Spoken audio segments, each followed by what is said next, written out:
ये कॉपी शालिनी जागृति जी की है। 67 बीपीएससी में बिहार एडमिनिस्ट्रेटिव सर्विसेज मिला इनको, और 68 में भी इनको पोस्ट अलॉट हुई है, 85 रैंक है। तो ये 67 बीपीएससी का क्वेश्चन नंबर है 4। ठीक है, तो इसकी एनालिसिस करेंगे कि इसमें क्या क्या चीज़ें हो सकती थी और ऐड की जा सकती थी, या कहाँ पे कुछ गलतियाँ हैं। हालांकि इनको नंबर मिले थे, 19 मार्क्स मिले थे इसमें। तो क्वेश्चन था, an independent judiciary having power of judicial review is salient feature of Constitution of India. Do you think that judicial activism has further added to the power? ठीक है, तो यहाँ पे हमारा जो क्वेश्चन है वो मेनली क्या है, दो पार्ट में। एक में जुडिशियल रिव्यू डिस्कस करना है, और सेकंड पार्ट में आपको जुडिशियल एक्टिविज़म जो over a period of time grow किया है इंडिया में, उसको लिखना। कीवर्ड के अकॉर्डिंग यहाँ पे एक्सप्लेन ही करना है। ठीक है, तो ज़्यादा एनालिसिस वाला क्वेश्चन नहीं है ये। इंट्रोडक्शन में हम देखेंगे तो इंडिया इज़ ए रिगार्डेड, तो ये पैरा ठीक है इनका इंट्रोडक्शन में, इसको यहाँ पे ये एज इट इज़। ठीक है, इसके बाद जब इन्होंने लिखा है the judiciary which is the non, क्या लिखा है, non committed independent is necessary for the democracy to function. ठीक है, इसको चाहे तो यहाँ लिख भी सकते हैं, अदरवाइज ये पार्ट की अब यहाँ ज़रूरत नहीं। इन्होंने इम्पॉर्टेंट ये लिखा है, एंड इम्पार्शियल जुडिशरी का पॉइंट यहाँ पे लिखा हुआ है। ठीक है, तो इस पार्ट के बाद इनको यहाँ पे एक्सप्लेन करना चाहिए था कि जुडिशियल रिव्यू क्या है। ठीक है, रादर देन ये पैरा लिखने के इनको यहाँ डिफाइन करना चाहिए था जुडिशियल रिव्यू क्या होता है। ठीक है, तो एक सिंपल एक लेमेंस में लैंग्वेज लिख सकते हैं, refer to the power of judiciary to review and if necessary to invalidate laws and government action that are inconsistent with the spirit of the constitution. ये सिंपली ये यहाँ पे लिख सकते हैं। ठीक है, उसके बाद जुडिशियल रिव्यू डिराइव, तो ये पार्ट आपका इनका ये वाला कंपोनेंट ठीक है, करेक्ट है। ठीक है, और इससे जो स्टेटमेंट है कि independent judiciary having power of judicial review is salient feature of the constitution, वो यहाँ से जस्टिफाई होगा, ये जो इन्होंने बताया है। ठीक है, ये पार्ट की आर्टिकल 13 है, आर्टिकल आपका 32 एंड 226 है। ठीक है, उसको इन्होंने थोड़ा सा एक्सप्लेन कर दिया है, लेकिन इनको वहाँ पे जुडिशियल रिव्यू बताना चाहिए था। ठीक, अब इन्होंने जुडिशियल रिव्यू के लिख के लेके एक पैरा यहाँ पे लिखा हुआ है कि judicial review is the power that power with the supreme court, high court to do to go through the laws passed the legislature and administrative by the executive into test whether they pass the test of constitutionality। ठीक है, तो ये part ये लिखना चाहते हैं, तो जो मैंने यहाँ पे आपको बताया है जुडिशियल रिव्यू को डिफाइन करना। ठीक है, अगर उसकी डेफिनेशन है आपके पास तो ठीक है, अदरवाइज आप इस पार्ट को क्या करेंगे, यहाँ पे आफ्टर इंट्रो यहाँ पे इनको लिख देना चाहिए था। ठीक है, इस पार्ट को कि जहाँ पे आप जुडिशियल रिव्यू क्या है उसको डिफाइन करेंगे। ठीक है, the power of judicial review and judicial activity expanded the domain of supreme court and high court. ठीक है, अब ये पार्ट आपका यहाँ से, तो हमारा स्टेटमेंट जो था उसके बारे में हमने बता दिया। ठीक है, यहाँ पे तो कंटेंट में कमी नहीं है, लेकिन रीस्ट्रक्चरिंग इस पार्ट में चाहिए थी। अगला पार्ट क्या है कि judicial, do you think that judicial activism has further added to power of supreme court. ठीक है, अब इसके बाद आपका अगला पार्ट आता है जुडिशियल रिव्यू को लेके, सॉरी जुडिशियल एक्टिविज्म को लेके। तो अब हमें यहाँ पे ये पार्ट के बाद, अब आप लेट सी हाउ के बाद आप पहले यहाँ पे एक्सप्लेन करिए, इनको एक्सप्लेन करना चाहिए था, explain what is judicial review. ठीक है, यहाँ पे एक्सप्लेन करना चाहिए था। देखिए, जब भी कोई क्वेश्चन पूछा जाए तो वहाँ पे जो कीवर्ड्स आइडेंटिफाई करने के बाद उनको कहाँ पे हमें यूज़ करना है वो बहुत एक इम्पॉर्टेंट चीज़ है। ठीक है, तो इनके क्वेश्चन में क्या है, कंटेंट अभी देख लिया, जैसे हमने फर्स्ट पार्ट में ठीक था, लेकिन वहाँ पे जो कंटेंट का स्ट्रक्चरिंग था, जो पार्ट जहाँ पे यूज़ होना चाहिए था वहाँ पे उन्होंने यूज़ नहीं किया उसको। ठीक है, जो पार्ट नहीं, जो पहले ही लिखना चाहिए था वो बाद में लिखा, जो बाद में लिखना है वो पहले लिखा। ठीक है, अब ये दूसरा पार्ट क्या है, जहाँ पे इन्होंने ये पहला लिखा, इसके बाद इन्हें लेट सी हाउ के बाद पहले जुडिशियल रिव्यू को एक्सप्लेन कर देना चाहिए था।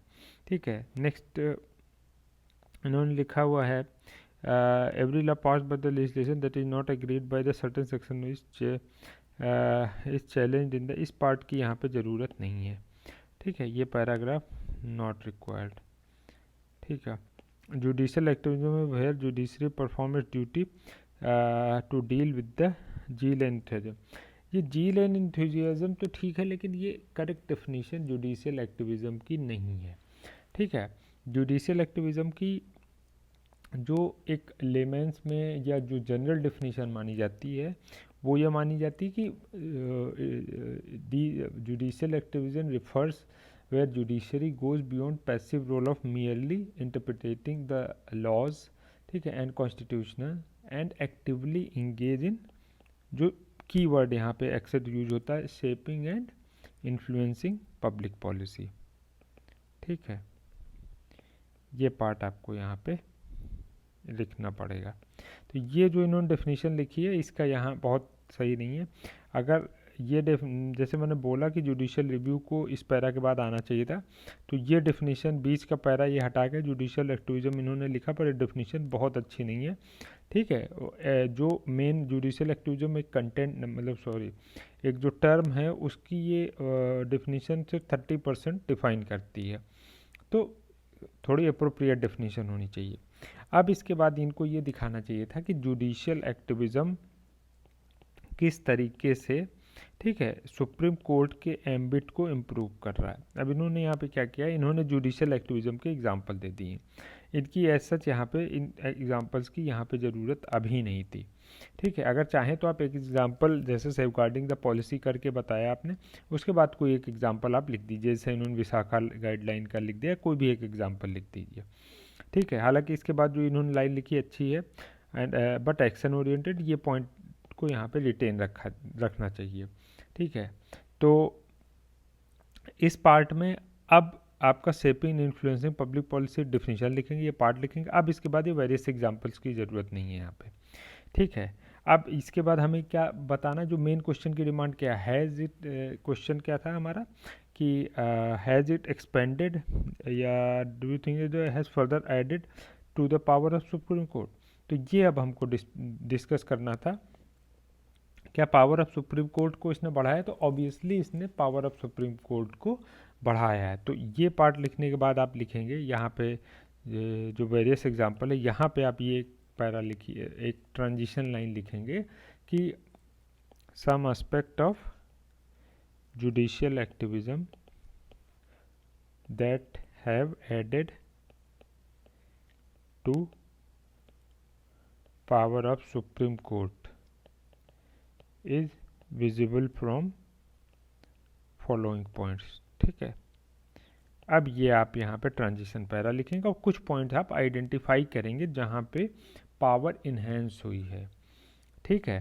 तो इसमें आप लिख सकते हैं जैसे expanding scope of fundamental rights लिख सकते हैं, ठीक है। तो इसमें आप जैसे फंडामेंटल राइट्स है तो जो थर्ड जेंडर रिकॉग्नाइज होने लगा है, ठीक है, तो वो एक एग्जांपल यूज़ कर लिया। ऐसे ही जैसे PIL है, ठीक है, तो PIL का स्कोप किस तरीके से ओवर पीरियड ऑफ टाइम बढ़ गया, ठीक है, उसके बारे में, ठीक है, एक पॉइंट आप लिख सकते हैं। ह्यूमन राइट्स के बारे में एक पॉइंट लिख सकते हैं कि एक्सपेंडिंग द या प्रोटेक्शन ऑफ ह्यूमन राइट्स, उसका एग्जांपल लिख सकते हैं। इसके बाद आपका इन्वायरमेंटल जूरिस्प्रूडेंस का पॉइंट लिख सकते हैं, जहाँ पे आप देखेंगे कि जो इन्वायरमेंटल यहाँ पे नहीं होगा अगर, तो आप अक्सर देखते हैं 2 साल 3 साल पहले जो सुप्रीम कोर्ट का डिसीजन आया ड्यूरिंग दीपावली, ठीक है, तो वो पॉइंट आप यहाँ पे लिख सकते हैं। तो इन पॉइंट्स को आपको एक्सप्लेन करना है। जैसे फंडामेंटल राइट्स का डोमेन बढ़ाया, वो आप लिख देंगे। PIL आप देखेंगे किस तरीके से, PIL 2 तरीके से, एक तो आपका ऑर्गेनाइजेशंस और इंडिविजुअल्स, ठीक है, उनकी PILs को किस तरीके से अब सुप्रीम कोर्ट इंटरटेन करती है, ठीक है, और इसके थ्रू जो उनके इश्यूज़ हैं उनको रिजॉल्व करती है, ठीक है, वो आप इसमें लिख सकते हैं। इसके अलावा ह्यूमन राइट्स है तो यहाँ पे विशाखा गाइडलाइन के का एग्जांपल डाल सकते हैं, ठीक है। इन्वायरमेंटल जूरिस्प्रूडेंस बताया तो उसके लिए जो 2-3 साल पहले एक केस हुआ जहाँ पे सुप्रीम कोर्ट ने जो आपका दिवाली के टाइम पे जो फायर क्रैकर बैन लगाया, ठीक है, फायर क्रैकर बैन, तो वो एग्जांपल हो जाएगा। ठीक है, तो ये 3-4 पॉइंट आपके आएंगे, इनको एक्सप्लेन कर देंगे और एग्जांपल्स हम लिख देंगे। ठीक है, तो ये पार्ट आपका यहाँ से जो स्टेटमेंट पूछा है डू यू थिंक का, वो वहाँ से जस्टिफाई होगा।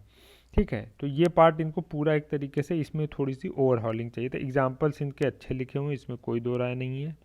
ठीक है, it was the case where Bihar jails were flooded with the under trials who served more than, ठीक है, for example the state of Bihar led to beginning of PIL history. ठीक है, PIL का ये देखिए इन्होंने यहाँ एग्जांपल लिया ही है, तो ऊपर PIL का जो पॉइंट है वहाँ पे आप नीचे का एग्जांपल ये यूज कर सकते थे।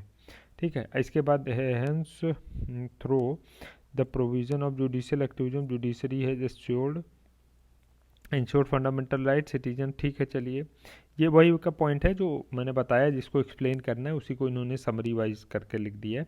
Supreme court under article 142 has power to do complete justice also at the working of the judicial activism through the power judiciary remind it.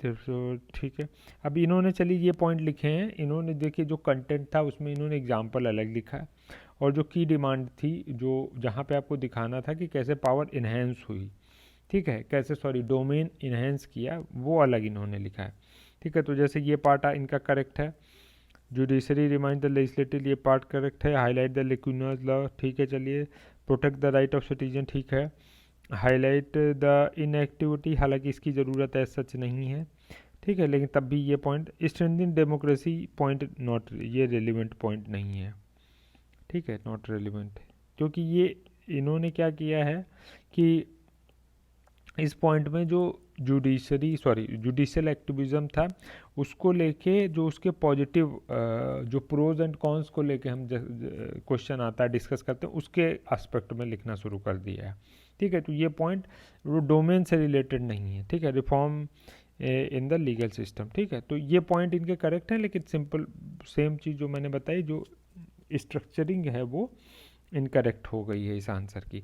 जो अप्रोच इन्होंने फॉलो किया उसमें भी लिखा जा सकता है, जो मैंने बताया उसमें भी लिख सकते हैं, पर इनकी अप्रोच में दिक्कत ये हो जाएगी कि ये इन्होंने एग्जाम्पल पहले डाले हैं और कंटेंट बाद में डाला है, जबकि आपको हमेशा जब भी क्वेश्चन लिखेंगे, जब भी जस्टिफिकेशन किसी पॉइंट का करेंगे, पहले content substantiated with the substantiation with help of example, ठीक है, ये होना चाहिए।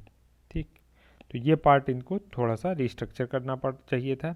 उसके बाद issues with the judicial activism, इस क्वेश्चन की एज सच रिक्वायरमेंट नहीं है, क्योंकि सिंपल एक्सप्लेन करना पूछ रहा है।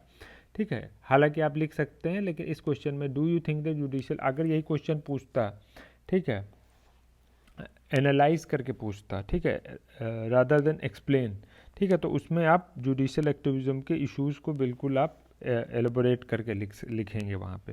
क्योंकि एक्सप्लेन करना है, ठीक है, ये other side of the coin है, आप दिखा सकते हैं। ठीक है, एंड देन तो ये पार्ट आपका यहाँ पे हो गया, करेक्ट हो गया।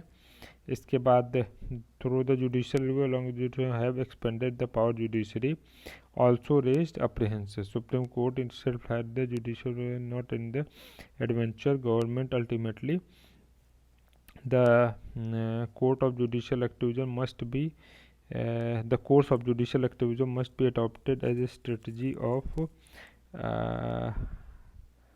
card report and guide last resort, sorry, and guide the other two pillar of democracy, not overpower them. ठीक है, चलिए कंक्लूजन इनका सही लाइन पे लिखा हुआ है, और पर इसमें इस बात को डालना चाहिए था, क्योंकि इसमें मतलब जो सिर्फ एक पार्ट मिसिंग है, वो मिसिंग है कि क्वेश्चन के कॉन्टेक्स्ट में क्या कहा गया है। क्वेश्चन के कॉन्टेक्स्ट में पूछा गया है कि जुडिशियल एक्टिविज्म ने एम्पावर किया है, उस पार्ट को यहाँ पे बिल्कुल क्लियरली मेंशन करना चाहिए था कि जुडिशियल एक्टिविज्म हैज़ एम्पावर्ड या फिर added power to the added power of supreme court in India. ठीक है, अब इसके बाद ये पार्ट आप लिखेंगे, तो यहाँ पे पहले आप judicial activism added power to the supreme court of India ये लिखिए। उसके बाद the court of judicial adopted strategy of last resort, ठीक है, and guide the other two pillar and not over power them, ठीक है। उसके बाद आप ये पॉइंट लिखें। और या तो इसके अलावा अगर दूसरा कंक्लूजन जो अक्सर बोला जाता है कि एक बैलेंस्ड अप्रोच फॉलो होनी चाहिए, ठीक है, तो वो बैलेंस अप्रोच का पॉइंट आप यहाँ पे कंक्लूजन में आप दिखा सकते हैं। दूसरा जो कंक्लूजन बनता है कि जो जुडिशरी है, जुडिशियल एक्टिविज्म और principle of separation of power, ठीक है, इसके बीच एक बैलेंस बनाना चाहिए, ठीक है। और ये वाला भी कंक्लूजन अपन, इनका कंक्लूजन ठीक है, लेकिन ये एंगल इसमें अगर डालेंगे तब कंक्लूजन कंप्लीट होगा, ठीक है। तो ओवरऑल आंसर में मैंने बताया कंटेंट इनका ठीक है, लेकिन मेनली जो आंसर में ज़रूरत है वो रिस्ट्रक्चर की ज़रूरत है इनके आंसर में, ठीक है। तो ये रिस्ट्रक्चरिंग अगर करेंगे तो इस आंसर में मुझे लगता है जैसे कंटेंट पूरा है तो 19 मार्क्स मिले, अदरवाइज मुझे लगता है 22-23 मार्क्स इनको मिल जाते इस क्वेश्चन में भी, ठीक है। ये अब एक इनका पॉलिटी का और क्वेश्चन बचा है, उसको डिस्कस करेंगे और उसके बाद हम लोग नेक्स्ट वीडियो में 70th BPSC के लिए भी कुछ चीज़ें स्टार्ट करेंगे, उसको लेकर डिस्कस करेंगे।